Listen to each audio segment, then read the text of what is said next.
Hey Goblins, happy Tuesday vibes. It's about 10:30 last night when I'm recording this. I'm just wrapping up editing the episode and recorded this intro bumper. This is a little bit of a low-key episode. Gabe and I were both really tired. I hope you enjoy it. As always, it's a spoiler review, but we're releasing this on Tuesday, so you've probably seen it by now, so that's not a big deal.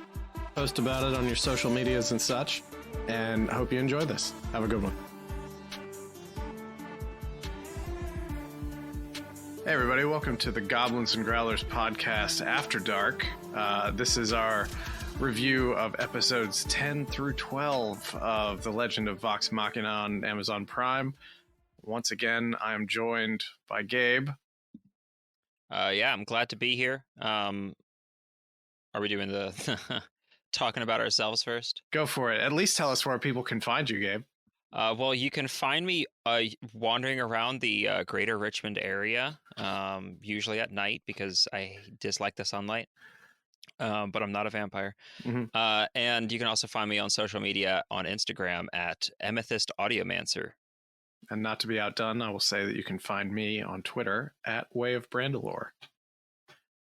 It's very, very chill, relaxed Monday night right now. As we sit down to record this. The weekend didn't cooperate with us, so we're doing this now. So you all are listening to this scant hours after we've talked about it. What is this? President's Day? Mm-hmm. Which I did not realize until halfway through the day why it was so surprisingly busy at the comic book store. I had to work today, so I barely knew that it was President's Day. Yeah. So we've been talking for the last 3 weeks about the Legend of Vox Machina. Mm-hmm. I heard one YouTuber refer to it as the Mercer effect on Bezos' world, which I found very amusing. I think it helps sometimes to have, and this is certainly coming into these next couple of episodes, that neither one of us is anything close to a die-hard fan of Critical Role. The usual disclaimer: I have never watched or listened to any of Critical Role before until I sat down to watch this. Yeah, and I've watched almost all of the first season. Very much like it, but I am not like a crazy fanboy. Mm-hmm. I say crazy in the most affectionate way, because if this is your thing, then by all means let it be your thing. You're a well-managed fanboy. Yeah, I try. So really a lot went on in these 3 episodes. Oh yeah. I really had difficulty taking notes because I found myself so engrossed because we'd finally hit the climax point and everything was just sort of trucking along at a really good clip, and there was no time to sort of sit down and get outside of myself to be like, okay, I need to pause this and then write something down in my notebook. Yeah. I had to force myself. I was watching in the dark, mm-hmm. And so I would wait for those transitionary scenes or scenes that were particularly bright, mm-hmm. and I would pause it so I could see the page so I could write something down. Yeah, I think in the last episode, I didn't go back and listen to it before we started recording this, but we talked about oh yeah, this is probably what's going to happen in the next couple episodes, because I think I said something like, oh, well, they're getting really close to the goal here, so how are they going to fill this out with 3 episodes? Yeah, and I was saying I imagine it would be episode 10 would be set up to the climax, episode 11 climax, and episode 12 is just dealing with all that fallout. Yeah, and that was more or less right.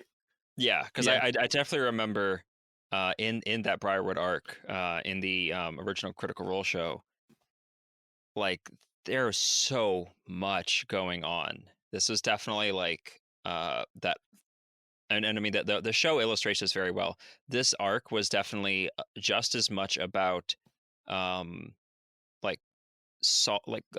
closing loose ends, tying up loose ends, I think is what the phrase. Mm-hmm. As much as it was setting things up for other stuff in the future. Mm-hmm. And setting a foundation for all the other plots that would happen throughout the show.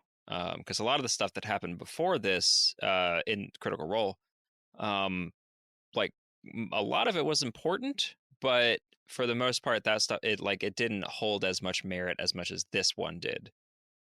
This was definitely when Mercer, as the dungeon master and writer of the world itself,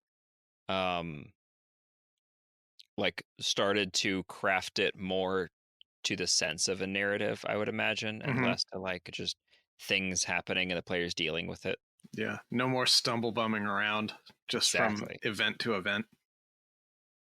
Yeah, and this one was definitely like now they're getting pulled, which I mean, we'll definitely get to it, but like the season finale, the last scene of the last episode, like tying it in, that really was the feel from the show, like that, because it was just from the start of the Briarwood arc onwards, it was just the characters being pulled forward through the story instead of having to wait to find out what next to do.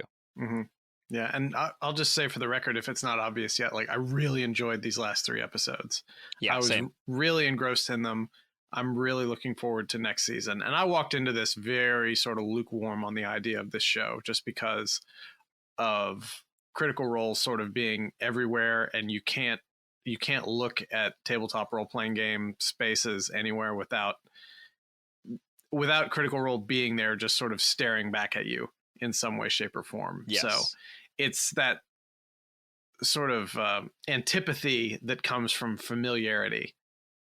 You know, I had no reason to dislike it, but I just did because I couldn't get away from it. But this was really good. I'm probably never going to listen to it because I don't want to sit through 4-hour episodes of something. Right. But I will continue to watch this. Yeah, and I think that this is definitely where that kind of content, like whoever is specifically sitting down to write / like rewrite the storyline, is doing a really good job of parsing it down well. I think someone mentioned that one of the battles, or maybe possibly even several of the battles that happen in the animated show, that the battles themselves take roughly the real world amount of time that the in-game Critical Role battles took, with every round being a 6-second round kind of thing, and that they actually like parse that to be almost exactly the same length, which I've no way to double check that, but that's a neat idea if that is true. That's one of those Steve Jobs type things where nobody's going to notice, but you as the creator will know, so it has to be perfect. Yes, exactly. And then, because we have several billion people on this planet, at least 1 million of them watch this, someone's going to notice. Yeah. Somebody with too much time on their hands will do some freeze framing and just count everything out. And count it. Gosh, that sounds like effort. But let's dig in with episode 10. Yeah. So it picks up immediately where we left off with Percy putting a gun to Anna Ripley's head. And then it just transitions right to torturing children. Yeah, it's like a nice warm start to this trilogy of episodes. When the gun first said Anna Ripley, I was like, who's Anna Ripley? Did I miss something? And this scene is like, oh, you don't know who Anna Ripley is? Let's smash cut to everything you need to know about her and why she's terrible.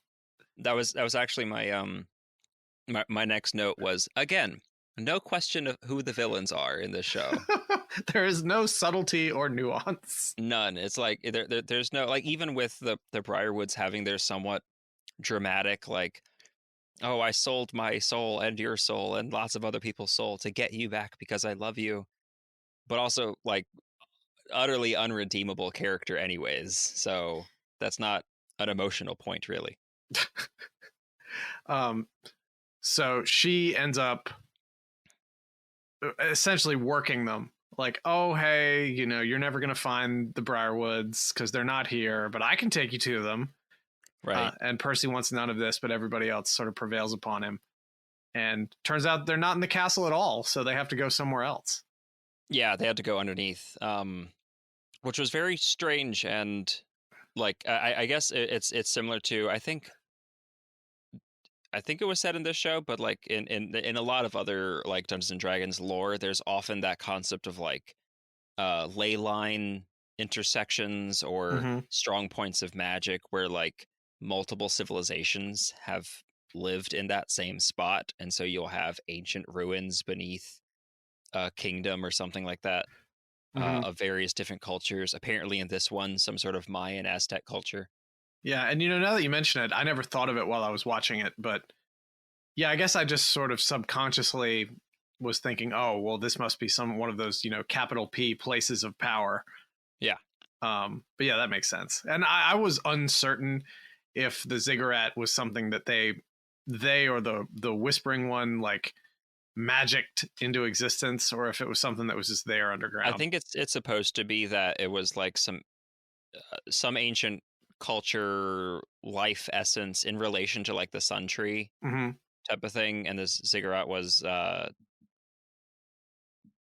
I just, in my head, I'm like, how would you build a ziggurat underground?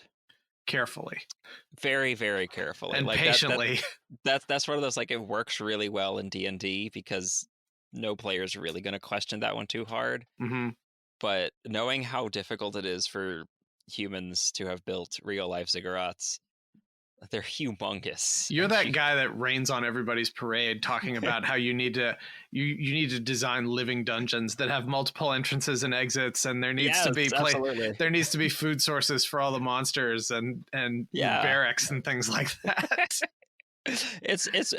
I will say to a degree I have said a couple of those sentences in my life.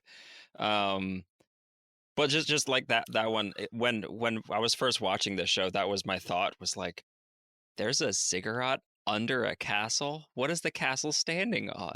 Like, it's the like castle's on a hill too. It's like that. It's like that one castle in Monty Python and the Holy Grail. They built the first castle up there. It fell over, sunk into the earth. They built the second castle there. It fell over, sunk into the earth.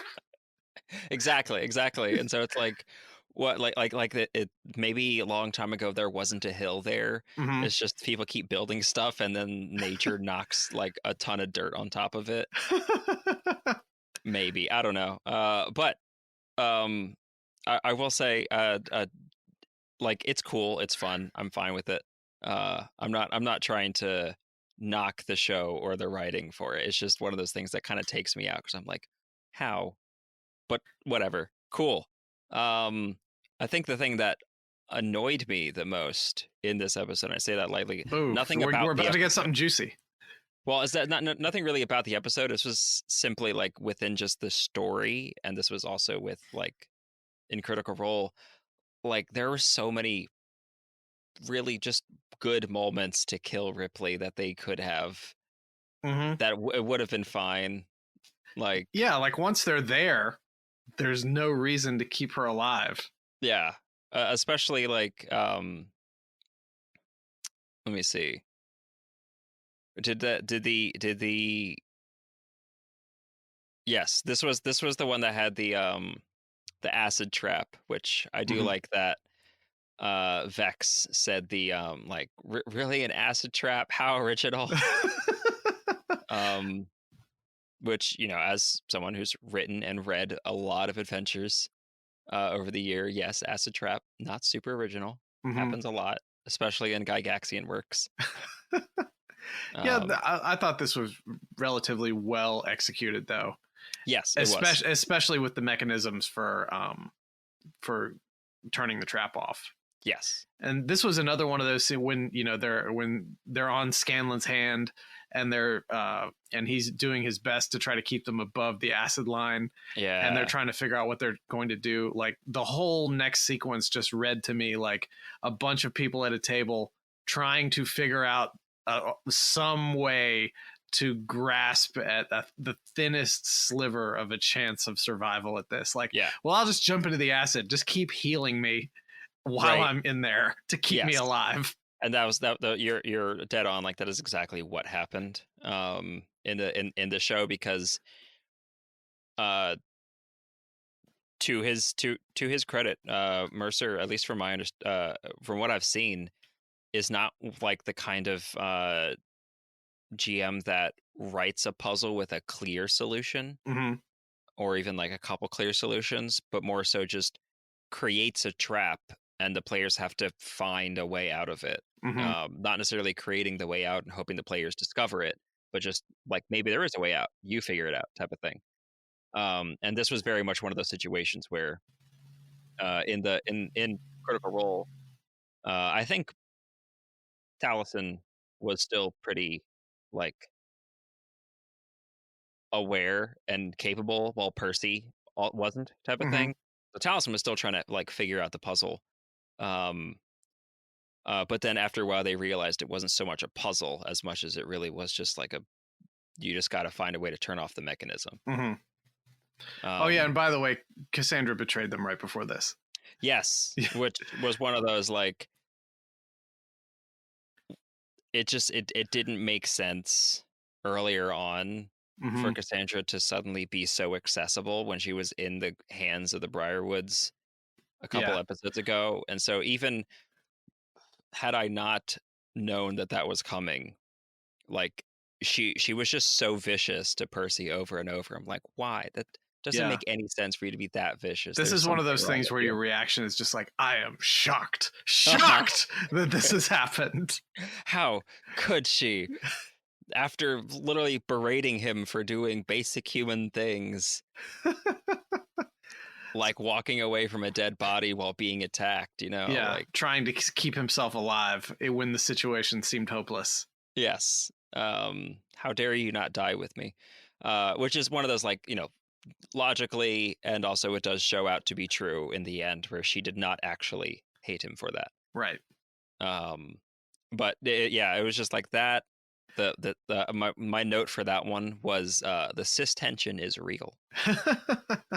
Because it was this whole episode, it was just the tension was building and building and building until that reveal, and then Vax coming up.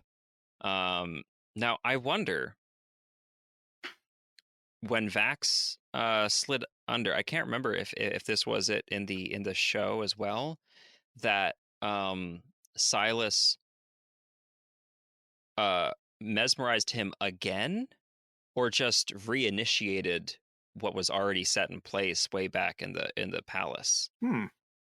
Because he already had him back in the palace, and it sort of got knocked out, but in the same sense, Silas still has control over Uriel. Even from a distance. Yeah, even from such a distance. So it's like, I wonder if it wore off and he just put it on him again. I didn't even think of that. By this point, I had forgotten that he put the whammy on him back at the palace. Yeah. Because I don't remember in Critical Role which it was, and it certainly could have been that Vax is just that unlucky that he keeps looking in the eyes of the vampires. Stop looking him in the eyes, man. He's biologically predisposed to whammies. It happens. Yeah. I can see it. And we forgot to mention that, like, Cassandra betrays them, and then Percy is basically out of commission for the entirety of the acid trap. Until the very end, because he's just despondent trying to process what's happening. So he is a non-factor for a little bit, which is one of those things where it's like, this is a logic puzzle to a degree, like machines help us out. And Vax finally had to just say, we're all going to die unless you save us. Yes, and that's actually sort of continuing to allude. I think, I could be wrong, but I think Vex and Percy are a sort of loose pair. Vax and Percy? Vexalia. Oh, okay. The sister of the two. I think they are. I can't remember. Because there's always been, and even in this show, there were those were the two that they always had more of the emotional connection. Now these are 20-something minute episodes, so the fact that they sometimes really ham-hand the romance bits, it's fair.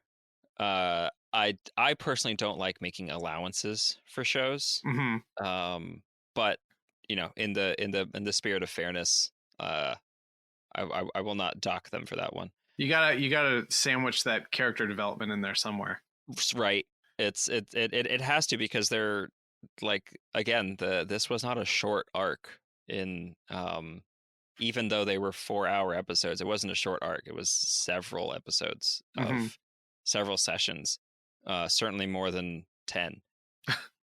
And to compress that down into 10 20-minute episodes is very impressive. And I think they did a pretty good job of it. I do have the notes of Scanlan being logical and also kind of the MVP multiple times in these last 3 episodes. And then also metal is the answer, as it often was. Once that started playing, I was like, yeah, this I can vibe with. I enjoyed that. I know I complained a while back of like real world verisimilitude, like seeping in, but that was totally fine. I was 100% on board with metal coming from a lute. Right. For whatever reason, and it might just be because metal music, ironically, is like, out of all the various modern genres of music, it's one of the most influenced by classical and medieval style music. So maybe it works just a teeny bit better. But I've always loved the idea of a bard playing electric guitar. I don't know. And in these 3 episodes, the 3D animation like got better. I don't know, like it's even better. It was gorgeous. All of them. What did this episode close out on? I think it closed out. I didn't actually write it down, but I'm pretty sure it closed out with them getting out of the trap and opening the door to the next area. That's right. Right. And like there was like the swoosh into this humongous hall with a giant ziggurat. Yeah, exactly. Which again, how did you get that underground? Yeah, that's so impressive. I like that we've got 3 episodes that basically take place in 2 rooms. Right. One series of long hallways, and then a big acid room, and then this one is just giant chamber with a humongous, like, that's one of those, I don't know if anyone's ever like played Minecraft and you're like, I think I'm going to build a castle underground, and then you realize you literally have to like mine hundreds of thousands of blocks away in order to just make the space to start building. Just find a big cavern. You dig long enough, you'll eventually find one. You have to like if you think about how big that ziggurat is, which was long enough for them to take like at least a minute sprinting up those stairs to get up it anime style, which I will say that as well. These episodes got progressively more anime. By the end, they're just Naruto running. That was, I will say, I think episode 2, Percy was Naruto running at one point. I didn't write that down as a note, but I just remembered that. I remember watching it going, oh, really? But I remember like a lot of the fight scenes. There are like those moments where one person like punches somebody and it slows down and then their body flings off into the distance. You're like, that's not how punches work, but cool. I love the anime of it, especially because a lot of the voice actors of Critical Role, like a lot of them do anime voice acting. That's one of their big consistent gigs, is like video games and animes. I do have a note for episode 11. Okay. Scanlan again using his big brain power to solve the zipper twat equation.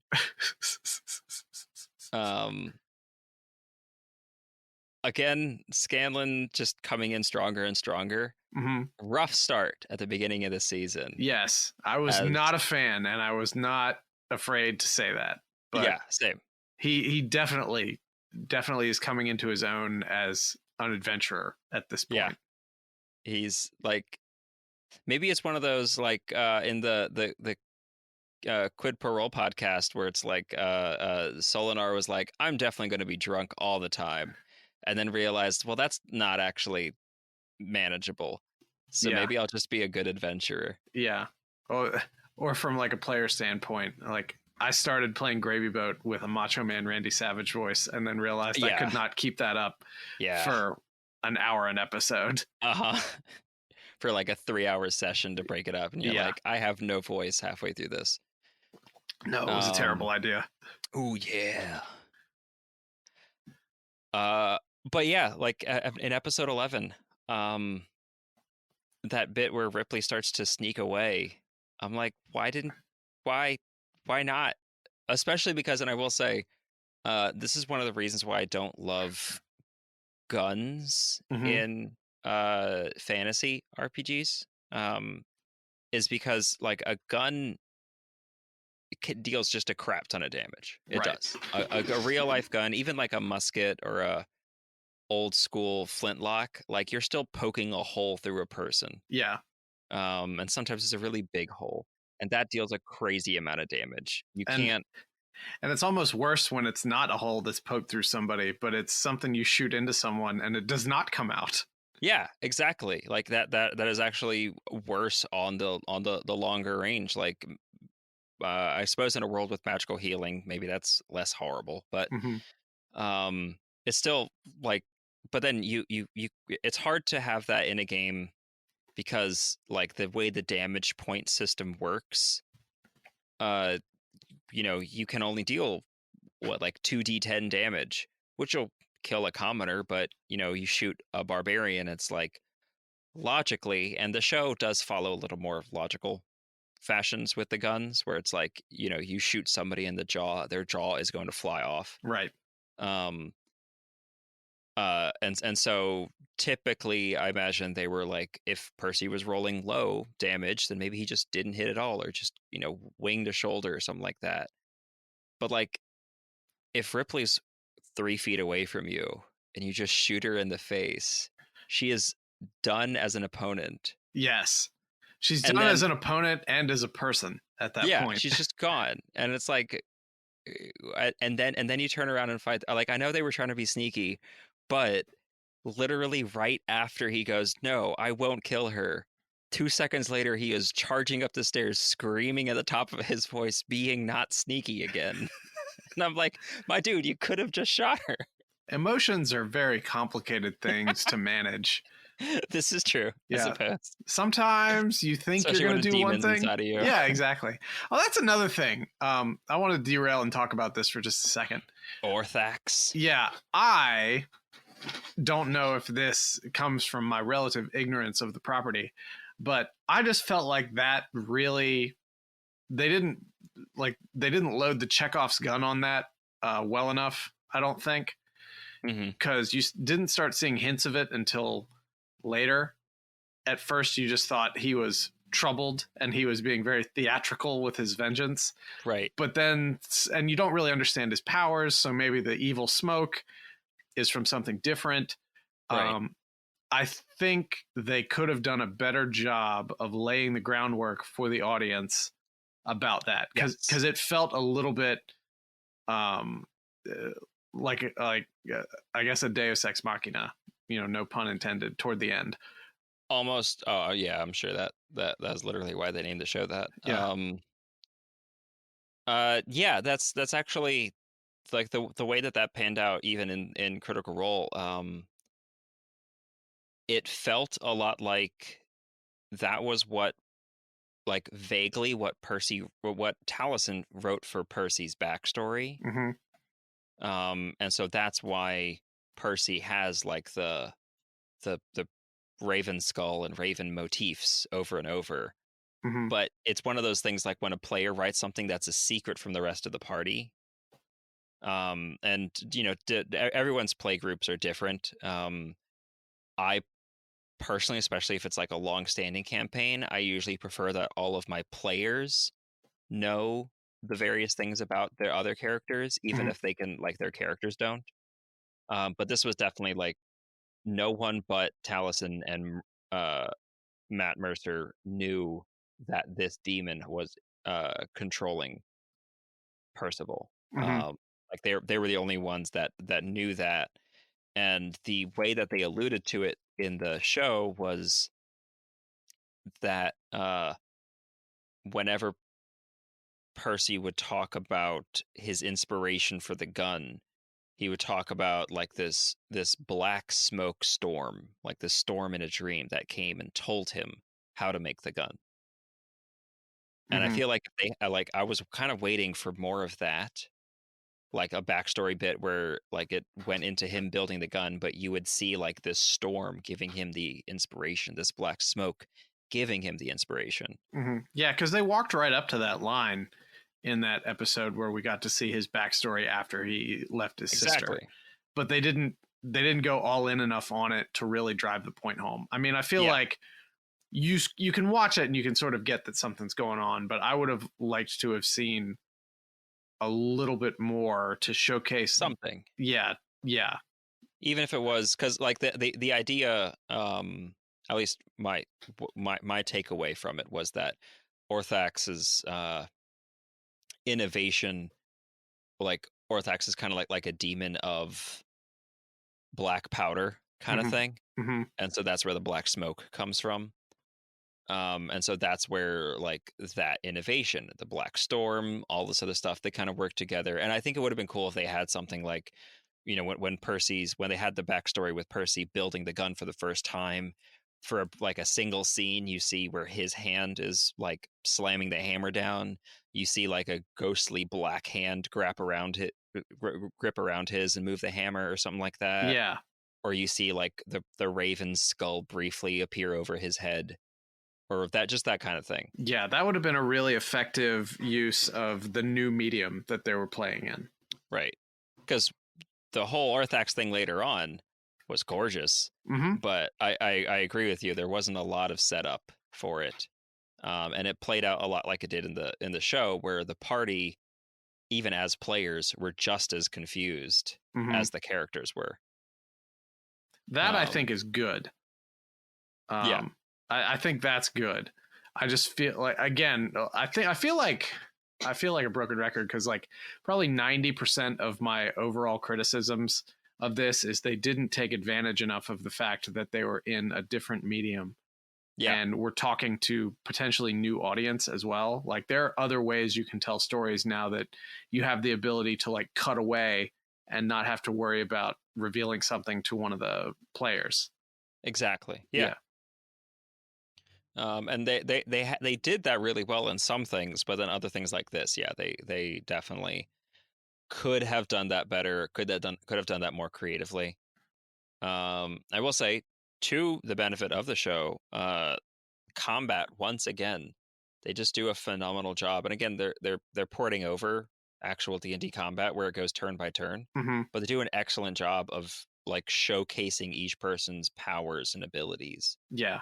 And having like it rotate around as you're like looking at each person and coming back to combat. Because after this, they went to it was the Briarwoods fight, right? Yeah. Yeah. Where Silas like punches Keyleth out of existence practically, and yeah, that was like a borderline anime punch where she should have flown up to the sky and disappeared in a little twinkling star. Except they're underground somehow. But yeah, and he's basically doing this all by himself. So it's basically Silas against everybody else. Yeah. Well, Delilah was there doing some things. Yeah, but then eventually she had other stuff. Lightning. She had other stuff to do after a certain point, though. Yeah. Well, she was trying to get rid of, who was it? She silenced Scanlan, which I thought was because I believe that did actually happen in the other thing. A great thing to do to your bards, by the way. And then can't remember who else she was going after, but then she like Pike came in to help, which was gorgeous. Like I loved how all of that worked out in this specific setting. I will say I do have a note here that I loved, and I also found very strange. The way that the residuum looked on the ziggurat is not how I imagined it at all. Like I was imagining like a little more like smooth like plates or something. This was like cyberpunk Azteca kind of thing going on. So you were imagining it more as like a lens to focus something. Yeah, like I was imagining like pieces laid on top of the actual tiles, Hmm. as opposed to like seemingly arbitrary grooves carved into the stone and then filled with residuum, Almost like which a is super wire. cool. Yeah. Yeah. Yeah, and I was like, it was cool. It came out looking really cyberpunk, and I'm about it. Yeah, I didn't think of that at the time, but yeah, you're right. It did have a very cyberpunk feel to it. I felt like the Matrix was charging up through the cigarette, and they were about to wake up in another world. And so Keyleth gets knocked into basically non-existence. Yes. She's very clearly hemorrhaging all over the place. Yeah. And let's see, was that? Refresh me on this, because Grog held Silas up to just be burned by the sun, basically. Yes, that was at the end of the episode. Yeah. After like Grog had been knocked out and they're kind of losing, kind of making it through, and then Keyleth has to like steel herself and call upon the Sun Tree to help her. Yeah, when she's basically halfway dead. Yeah, because of that super like One Punch Man Saitama out of there. Like there were so many bits in this that were very anime. Like even with like the way that the camera like zooms in, pans around a punch, and then zooms back out in the other direction. I'm gonna have to go back and watch this now that you've said that, because I didn't pick up on that necessarily before, but now thinking about it while you're talking about it, I was like, oh yeah, he's right. Yeah. Well, I think like my brain was sort of like poised for it with all the new Magic the Gathering set coming out in Neon Dynasty. Mm-hmm. There's been a lot of anime stuff for it. It's like kind of an anime set to begin with anyways. Mm-hmm. So I've just been looking at a lot of anime things lately. So like watching this, I was like, oh, that was definitely anime right there. Like that felt like something I would see in like Kill la Kill. Mm-hmm. And just that level of like a person's fist zooming like half a mile behind them as they wind up for the punch. And just that and like watching when Grog was fighting Silas, I loved so much the line of, well, if I close my eyes, if I don't know where I'm swinging, then neither do you. And that worked. I like that too. I'm like, well, there's something to that. There's a certain understated stupidity. Right. I was like, I love not only that did that work, but it worked super well. Mm-hmm. Like just completely cleaved him into the stomach. Yeah, and then when Keyleth calls down the sun on Silas and just burns him out. Once again, Grog is just like, I don't care, I'll survive. And he gets like the skin on his shoulders burned away. Similar damage to when he hopped into the acid. Yeah, so he's really just having a bad day. I liked the animation on Silas dying, where it just sort of like ripped through the layers of his skin and everything, and then he's just desiccated, and then all of a sudden the dust just blows away. Yeah, that was visceral, gorgeous in a lot of ways. And again, like these last 3 episodes, like the work on them got even better. Yeah, absolutely. So Delilah was at this point distraught. Yeah, because she saw what happened, and then she just shut down a little bit. But her brain had to reboot kind of for a second. Well, I mean, I guess it's one of those you kind of like Percy, like, you sell yourself, not just your soul, but like you sell yourself to an idea, a concept, and you're just living in that, and then you're watching it fall apart in front of you. Mm-hmm. Certainly not to that degree, but I can sympathize to an extent. Like, yes, that is a pretty traumatizing thing, and then for her to have to like fine and like disappear up the ziggurat again, even further up. This is a very, very tall building underground. I guess one way to look at Delilah's behavior is she almost lost him once, and she essentially made a deal with the devil to keep him. Yeah. And then they were so close to achieving what they wanted to, and she lost him again, and she didn't even have any sliver of him to hang on to with the hopes of a resurrection or anything at this point. Right. And that was pretty much the same in the other one, because they like Silas is definitely the more overtly dangerous of the two, especially in a straight combat. While Delilah can summon an army of undead, that's not as useful when you're not surrounded by undead. So yeah, she retreats into the upper inner sanctum,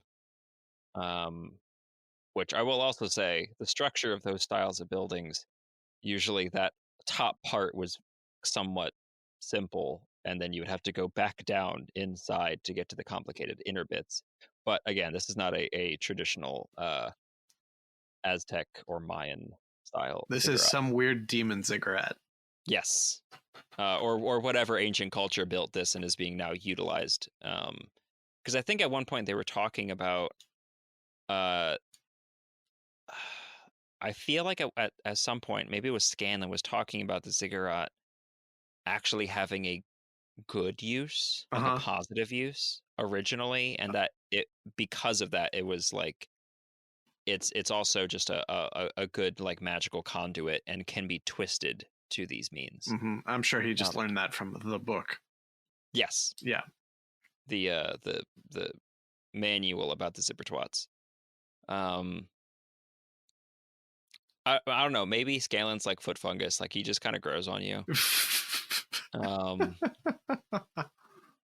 Who knows? I will say the right there at the end when somehow the rogue picks a 4-foot tall lock made of stone. I thought that was hilarious. Which also it's like one of those like the keyhole is like arm width size. Like you can fit a small, like you could fit a whole arm into that keyhole. What are you using your lock picks for?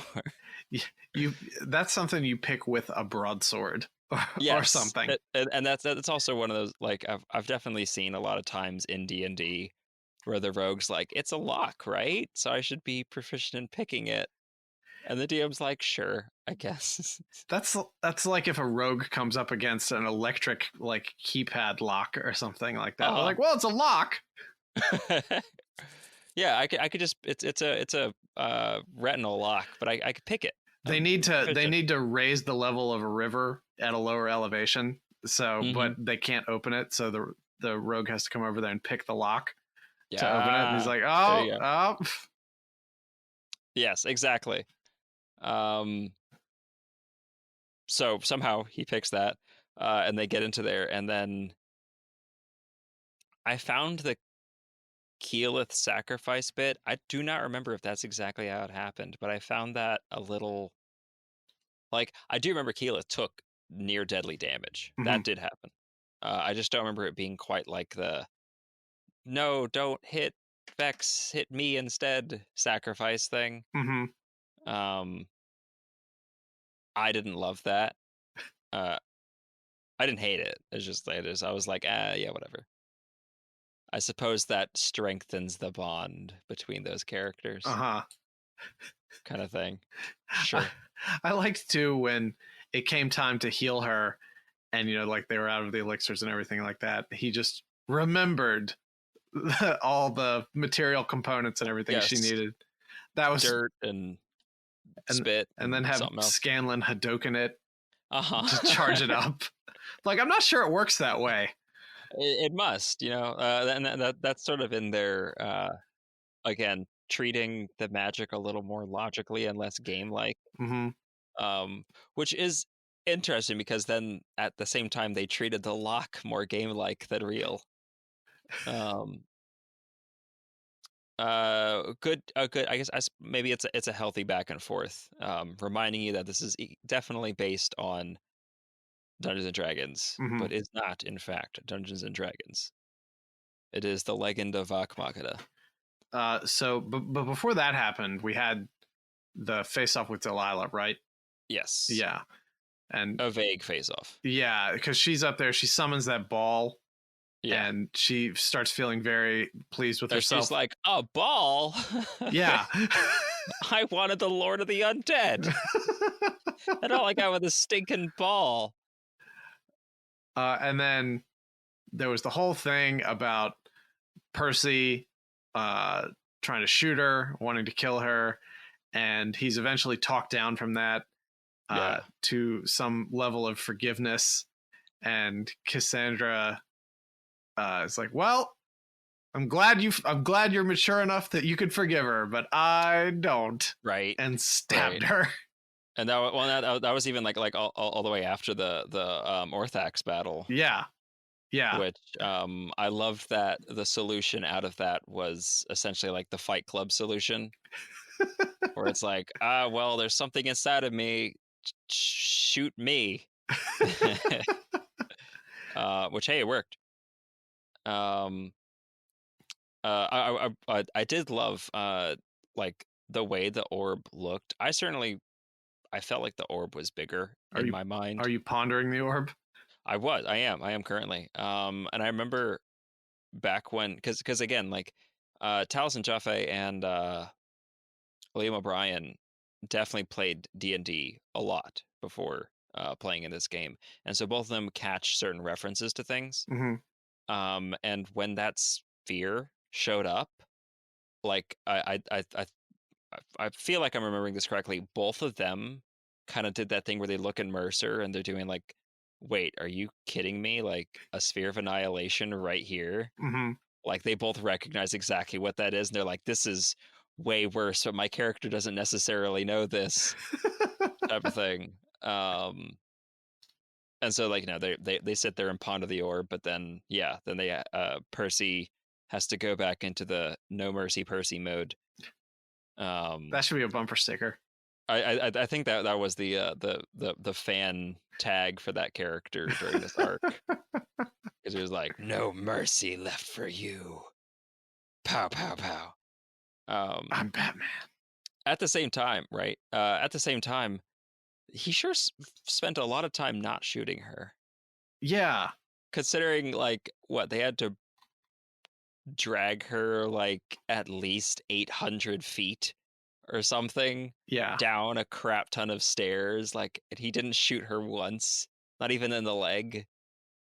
Yeah, just to stop her from getting away or something like that. She's proven to be very crafty.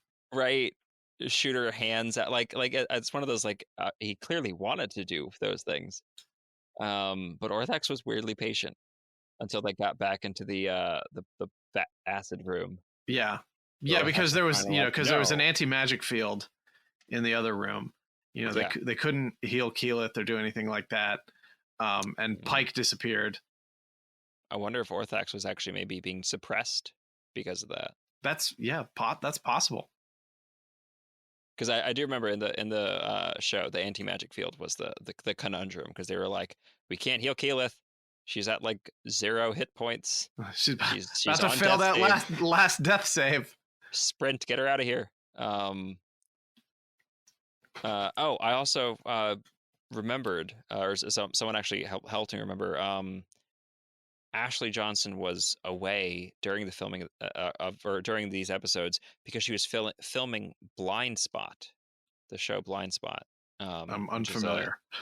It's a very very strange show about I think it's like a mystery crime show about a person who, like a woman shows up with tattoos all over her body and has no memories, and they find out that each one of her tattoos is related to a major crime. Is that the one that Lady Sif from the Thor movies was in? I think, yes. Okay. I cannot remember the actor's name. I watched a fair amount of I say a fair amount, a couple episodes of Blind Spot. Uh-huh. I thought it was really interesting, just not as much my thing at that time. I might watch it again. I think at the time I was more of a person of interest viewer. Uh-huh. But yeah, so that fight happened with Orthax, which was very dramatic, and I think that it was much more straightforward, I think, in like in Critical Role than it was in this. In this, it very much was like, you can't fight the demon because it's inside of him. In the other one, I think they like momentarily pushed the demon out, and all of them had to fight it or something. And then, of course, in fifth edition, as long as you have a magical weapon, you can hit whatever. Right. As opposed to like, I remember in third edition, even with magic weapons, you couldn't hit a ghost unless you had a ghost touch weapon, or like all damage would be halved against ghosts or something. Unless you had a special enchantment on your weapon. But in fifth edition, they sort of streamlined that to demons are just resistant or immune to non-magical damage. But if you have magical weapons, you're good. But yeah, the demon's within you. So Percy shot his hand open. Yes. And that really supports your point of guns in fantasy games doing a ton of damage. Like he shot like a donut hole in his hand. Yeah, right. I'm surprised that he was able to come back from that at all. Like, again, fantasy, whatever. Luke Skywalker did it. Why not? But like later on, when they show him making his like hand thing, I'm like, could they not have had like Pike heal it back to normal? They just really wanted to be Ash from the Evil Dead. And Army of Darkness. Oh, just put a chainsaw on Percy, please. That instead of a new pepper box, he should have built a magic chainsaw. Oh my lord. I do remember that he makes a couple other very interesting fancy inventions, including one that he calls diplomacy, which was it's like a gauntlet that like essentially casts some sort of electrical attack. A Palpatine glove. Yes, exactly. Unlimited power. That'd be great if Percy was suddenly that. Have you ever heard the story of Darth Scanlan the Wise? Oh, it's Scanlan the Wise. That's what I need. It's not a story the fanboys would tell you. Probably not. I love that. I will say, in episode 12, I found it amusing how, I guess they're maybe running out of time or something, how easy it was to convince Cassandra to lead. Where she's like, no, they'll hate me. She's like, no, they won't. They'll love you. Okay. Yeah, no, just be cool. Yeah. Quit sweating it. You're not possessed anymore. You'll be fine. She's like, cool. Calm down. This is reasonable. There are a handful of times throughout this entire show where like the plot armor thing, the main characterness of it all does it comes up like in that moment where it's just like, well, it would be bad for the storyline if I forced you to be the king here, so yes, go ahead. Yeah. Or like when those wraiths were attacking and like within seconds could kill anyone else, but it took them like 3 attempts to nearly kill anyone in the party. Yeah. Type of thing. But again, it works for the show. Something they didn't have in this, but they did have in the show that I was looking forward to was when the Sun Tree is finally restored. And again, they might come back to Whitestone in season 2. They certainly did a lot in the following arcs of Critical Role. Matthew Mercer did a hilarious voice for the Sun Tree. He was essentially like a just a super chill, like hippie dude. Be like, hey Keyleth, yeah, it's chill. How you doing? Kind of thing. Which I love that. At the same time, that reminds me, for whatever reason, I know Mercer did the voice of Orthax. There was a lot of like audio processing on that to make it sound really creepy, and it did. I loved it. For whatever reason, and this is entirely my opinion. I'm not saying this is the fact of it, but Mercer's voice as Silas, I don't know if it's just I was used to it, but it just wasn't scary at all. Like he sounded like chill, like a chill dad during the entire fight scene. Well, I told you a few episodes back, whenever I heard him do his Silas voice, for the longest time, I thought it was Cam Clark, the noted voice actor who I remember from playing Leonardo in Ninja Turtles in the 80s and 90s. Yeah, So exactly. that's why it just didn't seem menacing to me. Yes. And I kind of remember, I feel like in the original, the voice he did for Silas was a little more like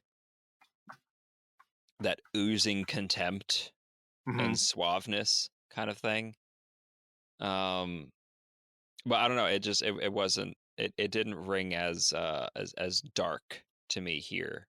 Um, which it isn't a bad thing. I was just a little surprised. But the Orthax one, um, whoever did the sound design on that one, props to you. That was a delicious voice. I would happily eat that voice for breakfast. While we were talking, I looked up Cam Clark's Wikipedia to see if I could think of some other characters that he did, and yeah, he was Kaneda in the original English dub of Akira. Yeah, But what that's really right. surprised me is Canada! it says he often serves as a voice double for Matthew Broderick. So now I'm always going to think of Silas as Ferris Bueller. Heck yeah. Oh my god. That would be perfect. I would love that. Mm-hmm.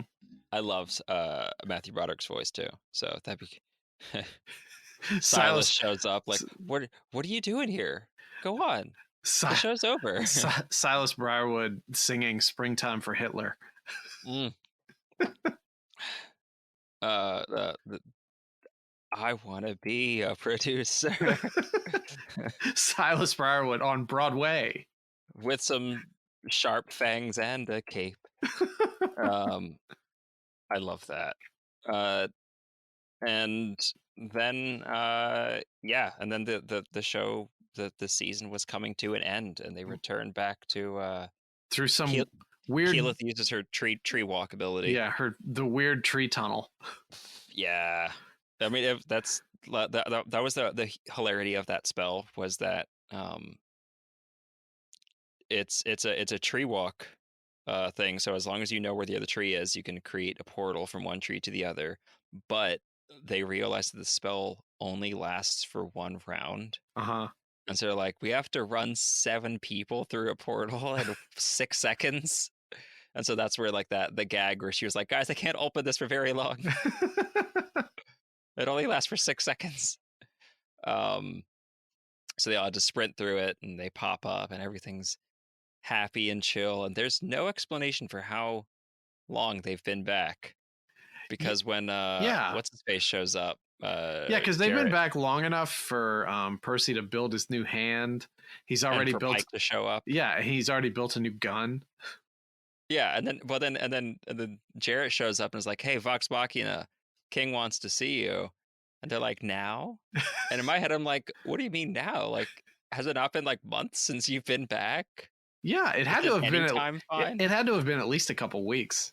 Yeah, but I guess because they're called to the news conference where Uriel says that he's abdicating the throne and switching the form of government to essentially a representative democracy. right.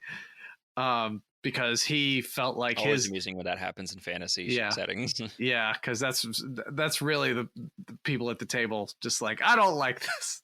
Right. But he's like, yeah, I didn't have enough imagination or vision to really see what the dangers were to this realm, and we need more opinions on stuff. So, hey, this is what we're going to do. Although, like, at the same time, isn't that what advisors are supposed to be there for? And the council's supposed to advise. And I think it was Uriel who gave Vox Machina the chance in the first place. Yeah. I mean, I guess you could look at it from this way. The council was like, ew, no. I guess you could look at it this way. Maybe he was thinking about it because he, as the sole and unquestioned leader, got possessed by a vampire, essentially. Oh, that makes sense. Yeah. Like if you distribute the power a little bit, there's less chance of that happening. Yeah, because if one person starts acting weird, then everyone's like, you need to take a week off. Yeah, exactly.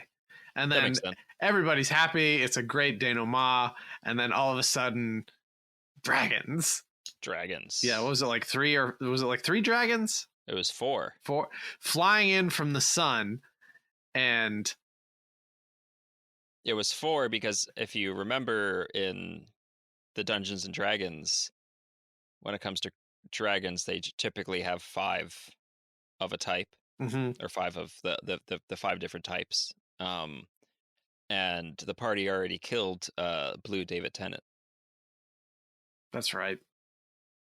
They have to avenge their lost Power Ranger color. Right? Which he will return as the white, no, green, no, gold, no, definitely not. Some other colored ranger. And then it just, it shows the dragons coming, and then it just goes to credits. That is the end. Perhaps we will be back for season 2. Good segue. Well, I believe they apparently got greenlit for their second season before this one even finished airing. Yeah, Bezos was like, yes, do it again. Yeah, I mean, there is nothing but good reviews coming from this, aside from the usual cranky people that you see on Twitter. So yeah, it's a slam dunk for season 2. I hope that when they do the release schedule for season 2, it's like 1 episode a week or everything at once. Right. Because this is just this is weird. 3 episodes a week. It definitely is in that feel of, because they're 20-minute episodes, I can kind of chunk them all together and make it feel like I'm watching a old movie. But I feel like even if it was just like 2 episodes a week, that would be a little more comfortable for the amount of content. Yeah, I think the problem with it being 3 episodes and you saying like, oh, well, you can just treat it like you're watching a movie. It basically means you're committing to watching 1 movie a week, like before, like very quickly after it comes out, so you can talk to other people about it. Exactly. And that would just be less of a lift on 1 episode a week, I think. Yeah. And like conversely, it's also easier just to binge the whole thing at once. Yes. Because you can put a day aside, but to put a movie time aside every week is, for some people certainly, like even for me, it's a little tricky. I can only watch the show on the television in my living room because that's the only one that's connected to Amazon. So I have to like find a time when it's congruent with everyone else's schedule in this house to watch it. Right. So as our resident Critical Role expert, oh no, what kind of star rating do you give this season? Because it was 12 episodes long, I'm going to give it an out of 12. Okay. I will give it a 9 out of 12 stars, because first couple episodes, literally the first 2, that was rough, and that was a lot of scene setting, and it was not comfortable. But it got so much better. Like with each progressive episode, it got better and better and better. The writing, the pacing, the animation, everything. I will say, like, to a degree, I feel like it is like there are things that are missed if you aren't a fan of Critical Role. In some cases, large chunks of things that are missed. Because even like with you, we've had these discussions week by week, and so you have been given these insights. But without that, like I kept, as I was watching, trying to put my head and separate myself from my actual knowledge base and just take in what the show is on its own. And there's a lot of parts where like it's not as interesting, or parts aren't as funny because I don't know the context behind it. Right. But otherwise, it was really fun. I really enjoyed it. And as someone who put down Critical Role because it was way too weighty, and way too ubiquitous, like what you were saying before. Yeah. That I just lost interest. This has been a pleasant experience for me. Yeah. I was we're right on the same wavelength, because I was going to say I'm giving it 9 thumbs up on Scanlan's hand out of 12. Hell yeah. 9 thumbs in one hand. Oh god. Yeah, exactly. And if we hadn't had episodes 1 and 2, if it had just been 3 through 12, I would have given it a 9 out of 10. Yes. If you cut the chaff away, and it becomes pretty excellent, honestly. Right. And like you said, I'm sure there's stuff that I wasn't picking up on. I know there's stuff I wasn't picking up on because you had to explain it to me a couple of times. But I've heard the rub that they're just way too intense and serious and everything, and I didn't get that really from this.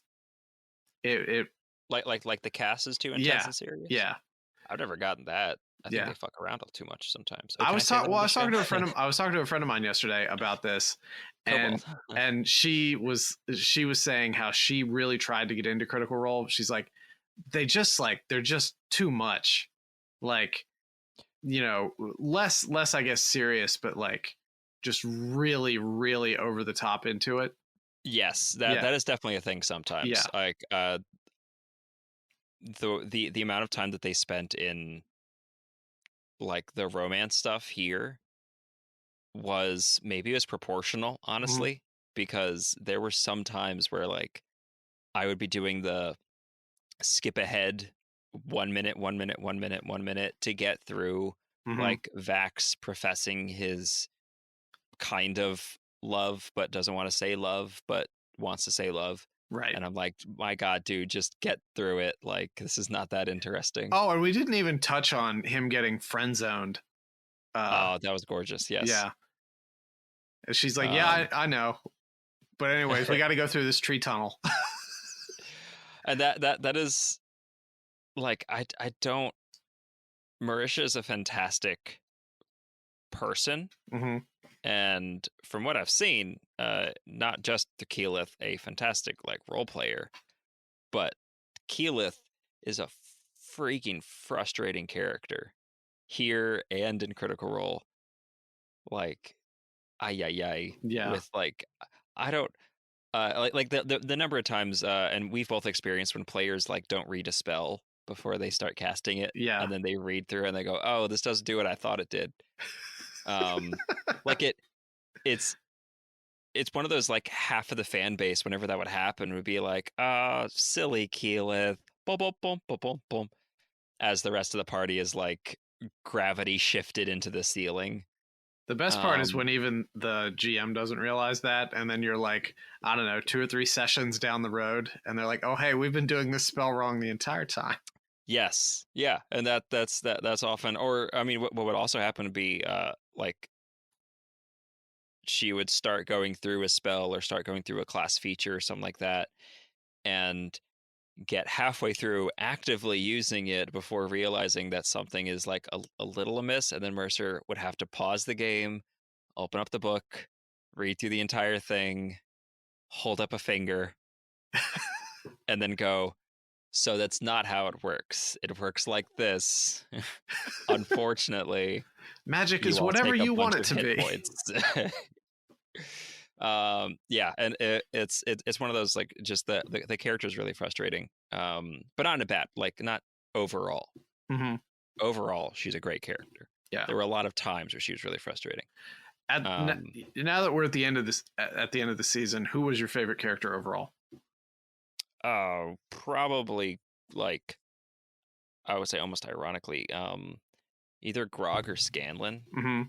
I mean, I really like Percy, but as it's his arc, I kind of like put him off on the side a little bit, right? Because he's especially in this, like, he's not as much a player character. We're not talking about players anymore; they're all characters, right? So he kind of sits in my brain a little more like in between player NPC ish. I love Grog because Travis Willingham in general is just such a genuine person and player, and his characters always come across very genuine. And Scanlan, like Sam Riegel, was like one of the main reasons why I kept watching longer than my attention really was, because there were a handful of times where I'm like, nah, I'm just gonna put down Critical Role, but I really loved like the antics that Sam Riegel would bring in and the energy, and the way Scanlan developed, and I saw a lot of that in this. So I think those two were sort of my favorite. Yeah. What about you? I was gonna have to say Percy, just because I enjoyed a good grimdark storyline. Yeah. On a vengeance bent. Yeah. It really worked for me, and he felt like, and this is because it's his arc, but he felt like the only really like fleshed out and realized character. Yes. Like he felt the most multidimensional. Yeah. Which that was just going to happen for him and not anybody else in this arc. And then on the opposite end of that, my least favorite was Pike, because I just could not get invested in her story because they didn't really try to make it interesting. Yeah, exactly. I did have a friend who brought up that, like, to a degree, it was very compelling to them because they too have had sort of battles with their own, like, faith, and do they continue their walk in faith, or do they continue being more like interacting with friends that don't necessarily share that faith, and that kind of stuff, which I agree to a degree, but at the same time, like, the narrative, like, even that manufactured tension aside, it wasn't that interesting. No. It looked cool. Yeah. But it didn't move the story in any good direction. It did the opposite of moving the story. Whenever I was like, yeah, and then it cut over to Pike, I was like, yeah. And then I'm skipping 10 seconds forward and skipping 10 seconds forward. Yes. Because it's like you kind of know where it's going to go. She's going to figure out her thing, or she won't, but it's a coin flip. She's probably going to figure out her thing, because it's not likely that they would just smack down a character like that. There's that plot armor again. Yes. Right. Yeah, like I just the whole arc for her, because again, that wasn't a thing at all. Like, her character was just busy because the actress was busy, and so to manufacture that tension, and for the release of it to be like, essentially like, dude, just do your own thing. Yeah, just believe in yourself. Yeah. Like, oh, okay, that's what this was all about. Yeah, good. It really needed to be something more. If you're going to put that much effort into it, make it worth it for us to get invested in it. Yeah, like if it was like an actual thing that the Whispered One was, what was it? Oh, I was talking with my partner the other day about like trying to think up some other ideas of how that could have been done better. And one of them that I thought of, like, post conversation with her, was like, if the Whispered One or other agents of the Whispered One or anything like that had like corrupted a temple to her goddess, and that's why her powers were dwindling, because they're like, a temple was destroyed, and so she had to go and find that temple and purify that temple so that she could reestablish her, like, power connection to her faith and all this other stuff. Like, that sounds cool. Yeah, I would watch. I would watch a whole episode of that too. Yeah, I would watch a whole episode of that. Like, it would have been nice if they inverted it and had one whole episode focusing on something like that, and then just cutting back to the rest of the party, like, once or twice for like a minute or two. That would have been fun, because that, again, that drives and creates a parallel storyline. They're both fighting towards the same thing without realizing it, as opposed to Pike having just an existential crisis. Yeah, which we've all had. Yes, I get it. But also, I want to be entertained. Yes, and engrossed in the story. So are you looking forward to next season? Oh, absolutely. Okay. Definitely looking forward to the next season. I'm also really looking forward, like, I've seen in the Goblins and Growlers Discord some, like, good, healthy discourse about this show. I would love to see more of that. So if you're listening to this, and you're not on the server, or if you are on the server, please feel free to, like, ping me and or maybe Brandon. Yeah, you're on there as what, Sound Guy Gabe? Sound Guy, and in parentheses, Gabe. Okay. So you know which Sound Guy. Yeah, I'm the Brandalorian in most places on the Discord server. It's bit.ly/goblin discord. There's also a link in the show notes. Yeah. Yeah. Check it out. Join us. Yeah. Tell me how wrong I am. Yeah. Tell us what you thought about this. There's a G&G podcast channel. You could post it in there. You could post it in the entertainment media channel, wherever. just let us know what you thought of it overall, taken as an entire 12-episode story. And let us know if you want us to do like a full season recap, wrap up, or dive into any of the other ideas of this show. Yeah, I'd be happy to do that, but you all got to tell me that you want it, because I have been editing like over the last month like 6, 7, or 8 podcasts, and it's meant that I've had to do multiple ones a week. So anyway, thank you for listening. We just sort of tried this as a lark just to see if people would be interested. It seems like you like it. So, let us know. And if you have any suggestions for other stuff for us to watch, like the new Second Age Lord of the Rings show that's coming on Prime, like that could be really good, because the Second Age of Middle-earth is one of my favorites. That could be really cool. Yeah, there's that. Really just anything that sort of tweaks that fantasy gaming muscle a little bit. We'll be happy to take a look at it. If it's a world that you'd like to play a D&D and or other TTRPG session in, maybe we can talk about it. Yeah, and Gabe and I don't have to do this. We don't have to do this regularly. We can just do it when people feel like it. Yeah. When you tell us there's something you want us to talk about. But I do think we should do that Lord of the Rings series. You would definitely be the subject matter expert on that one. Yeah. Oh, Lord, I love Lord of the Rings. But anyway, I think we're going to bail out. Let us know. I'm Brandon at Way of Brandalore on Twitter. And I'm Gabriel at Amethyst Audiomancer on Instagram. Yeah, and like Gabe said, hop in the Discord, link in the show notes if you're not already on there. And if you are on there, tell us what you thought, because we want to hear what you think. So GGP will be back with a new regular episode next Monday. Josh and I will be recording that probably this week, and then one of us will draw a short straw and have to edit it. But thanks everybody for listening. Thanks for your support. Hey, patreon.com/Goblins Growlers if you want to support us. Also, telephone, telegraph, tell a friend about this podcast and get them to listen to it too.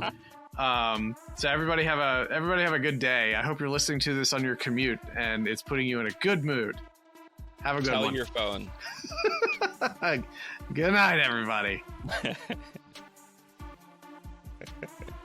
That was great. That was a great sign off. Hey, everybody. Thanks for listening. We want to hear from you. If you've got some thoughts on any topics you want us to research or hit on or talk about, just shoot them over to us. contact@goblinsandgrowlers.com. You can get me on Twitter at Way of Brandalore. You can get Josh at BlackCloakDM. And you can hop in the Discord, bit.ly/Goblin Discord, and let us know there. Thanks.